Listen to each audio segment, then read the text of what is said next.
और दरिया सतलुज में 35 साल तारीख की सबसे बड़ी तूफ़ानी से दरिया किनारे की आबादियाँ रुक गईं। सैकड़ों लोग घरों में महसूर हो गए, जबकि कई इलाकों में पानी घरों में दाखिल हो गया है। हेड गंडा सिंह वाला के मुकाम पर पानी की सतह 22 फीट तक बुलंद हो गई है। आपको बता रहे हैं कि दरिया सतलुज में 35 साल तारीख की सबसे बड़ी तूफ़ानी से दरिया के किनारे आबादियाँ डूब चुकी हैं। मज़ीद तफसीलात जानते हैं अपने नुमाइंदा तनवीर शाहिद से। जी तनवीर, क्या डिटेल्स हैं आपके पास?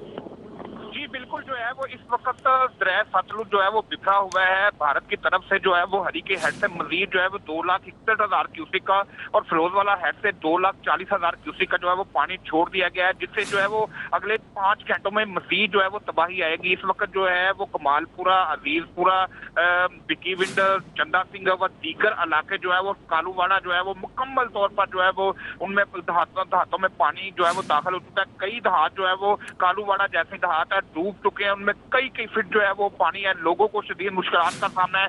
कश्तियों की जो है वो कमी है, बोट्स की कमी है, लोग परेशान है, लोग घरों में महसूर है। उनका कहना है कि इंतजामिया को जो है वो लोगों को निकालने का ऑपरेशन जो है वो तेज करना होगा, मगर जो है वो लोग इंतजामिया जो है फ्लड कैंप पर मौजूद तो है। फ्लड कैंप से आगे जाना भी जो है वो अब मुश्किल हो गया है। फ्लड कैंप से आगे जो है वो रास्ता ही जो है वो मुंतका हो गया है। इसका यही मतलब है कि कई दहात जो है वो दर्जनों दहात जो है वो जमीनी रास्ता उसका कसूर से जो है वो कट चुका है। इंतजामिया को भी इससे शदीद मुश्किलात का सामना करना पड़ रहा है, क्योंकि बड़ी गाड़ियों का रास्ता जो है वो बंद हो चुका है। और यहाँ जो है वो लोग एक ही मुतालबा कर रहे हैं कि बोट्स की तादाद जो है वो बढ़ाई जाए, ताकि उनको और उनके जानवरों को जो है वो रेस्क्यू किया जा सके। जी तनवीर शाहिद, आपका बहुत शुक्रिया। कई साल बाद तरबेला और मंगला डैम पानी से मुकम्मल भर गए हैं। इस साल